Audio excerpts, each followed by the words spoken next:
We wants it, we needs it, must have the precious. Master is our friend. You don't have any friends. Nobody likes you. I'm not listening. You're a liar and a thief. Nope. Murderer. I hate you. Where was it me? Him. It was me. We survived because of me. Not anymore. What? We don't need you. Leave now and never come back. Leave now and never come back.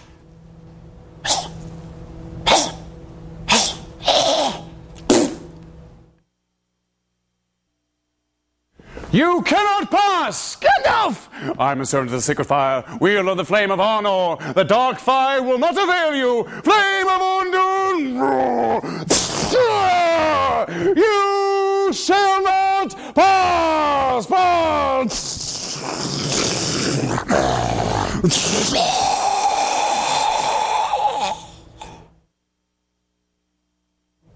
We ain't going no further till we've had a breather. Get a fire going! I'm starving. We had nothing but maggoty bread for 3 stinking days. Yeah, or can we have some meat? How about them? They're fresh. Looks like meat's back on the menu, boys.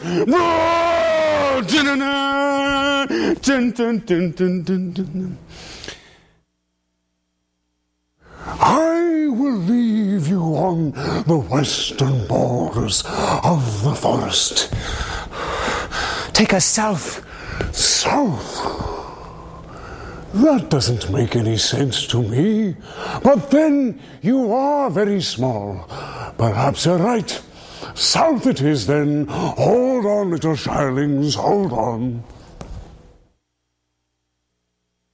If you ask me, I will give you the one ring. You offer to me freely.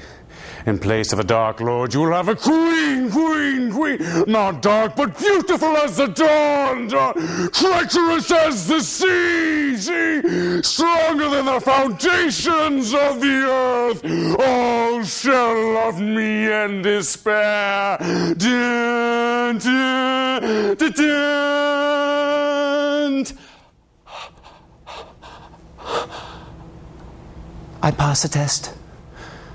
Then I know what it is I must do. It's just that I'm afraid to do it. Even the smallest person can change the course of the future. But I'm a hobbit. Oh. Crap.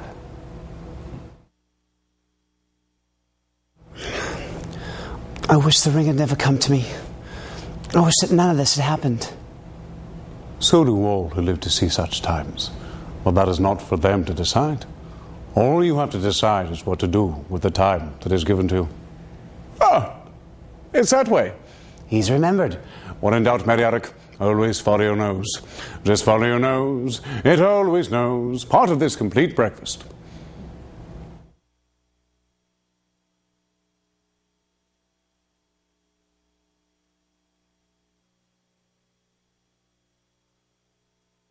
My passion for the movie The Lord of the Rings, man, it kind of goes back to when I was a kid once again, very much like I did with Star Wars. However, I watched the movies of Star Wars, but I read the books, Lord of the Rings. So I started reading The Hobbit, read The Lord of the Rings as well, and it managed to find its way into sort of playtime out in the yard. And it was really cool just because it was sort of seemed like medieval, rather than something in space. And, swords and cool goblins and stuff like that. It almost seemed like something that was accessible in the backyard, where I grew up on a farm. It seemed like it could happen just anywhere in a thicket, out there in the lagoon or something. Anyway, so as I became an adult and saw the films, the new films that came out, I was just enamored because it had such a high standard in the book to sort of meet, and I think the films met it. And then some, it adapted those novels down into being these little, 3.5-hour films.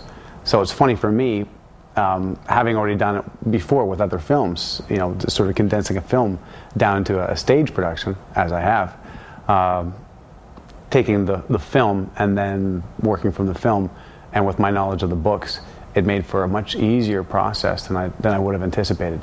So bringing this from the books to the movie to the stage, as I have, has been bizarre and really heartfelt, and just it felt like a total triumph to do. So what are the characters that people can expect to see when they come and see the show? Would basically be all of their favorite characters. I play about 40 different characters in the hour, which doesn't give a lot of time for anybody really, but basically everybody from trolls to orcs, much lesser characters, to obviously the big ones like Gollum and Gandalf and Saruman and Sauron, and all the little greebly Frodo guys, the the hobbits. You're gonna see all the guys that you love, all the terrible accents and the fantastic accents. Sir Ian McKellen came to see the show when I did it in Vancouver, British Columbia, at the Fringe Festival, which was quite surprising. It was a late night show. I didn't know in the morning that he was going to be coming to see the show, but by the time the show was coming along, I'd been told by my agent and by everybody else that knew he was coming.